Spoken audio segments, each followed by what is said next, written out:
ప్రైజ్లా దేవుని ప్రశస్తమైన నామమునకు మహిమ కలుగునుగాక. ప్రభు నామమున మీ అందరికీ హృదయపూర్వక వందనాలు. ఈ ఉదయకాలము దేవుని వాక్యాన్ని విందాం. రాజులు మొదటి గ్రంథము 8వ అధ్యాయము 56వ వచనము. తాను చేసిన వాగ్దానమంతటిని బట్టి ఇశ్రాయేలీయులకు తన జనులకు నెమ్మది దయచేసిన యెహోవాకు స్తోత్రము కలిగియుండునుగాక.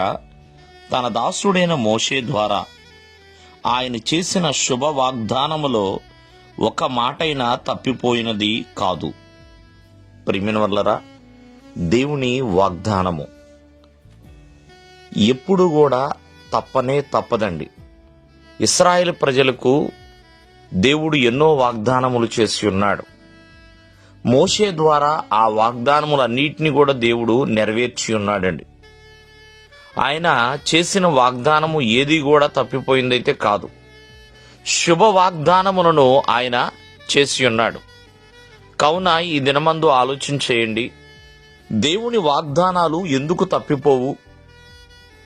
కారణం ఏంటంటే అది దేవాది దేవుడు ఇచ్చిన మాట కాబట్టి. ఆయన మాట మార్చువాడు కాదు. ఎందుకంటే ఆయన అబద్ధం ఆడడానికి నరుడు కాడు కాబట్టి.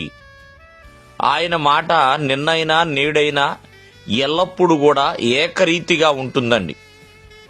అటువలే ప్రియమైన వారలారా, దేవుని వాగ్దానము ఉన్నతమైనది కాబట్టి ఉన్నతమైనవి ఎప్పుడూ కూడా తప్పిపోవు.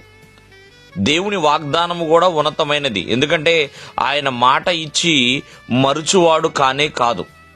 అబ్రహాముకు ఆయన వాగ్దానము చేసిన, మోషేకి యెహోషువలకి వాగ్దానము చేసిన, ఇశ్రాయేలు ప్రజలకు వాగ్దానము చేసిన, ప్రియమైన వారలారా 12 మంది శిష్యులకి వాగ్దానము చేసిన, ఇలా ఈ భూమి మీద ఉన్న ప్రజలందరికీ ఆయన వాగ్దానం చేసిన ఆయన వాగ్దానం ఎన్నడూ కూడా తప్పిపోలేదు.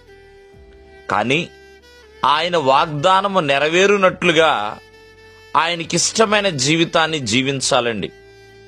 ఆ వాగ్దానమును బట్టి నడవలసిన విధానములు నడవాలి.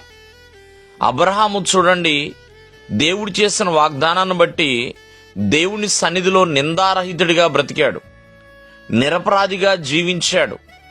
దేవునికి ఇష్టమైన బ్రతుకును ఆయన బ్రతికాడు కాబట్టే వాగ్దానమును స్వతంత్రించుకోగలిగి ఉన్నాడు. కావున దేవుడు నీ కొరకు ఇచ్చిన వాగ్దానము చాలా ఉన్నతమైనది, అమూల్యమైనది, నిత్యమైనది, ఖచ్చితమైనదండి. ఆ వాగ్దానము ఎప్పుడు కూడా తప్పదు. అటువంటి శుభ వాగ్దానమును మరి ప్రతి ఒక్కరి జీవితములో దేవుడు అనుగ్రహించువాడు. దేవుడు మిమ్మల్ని ఆశీర్వదించును గాక. ఆమేన్.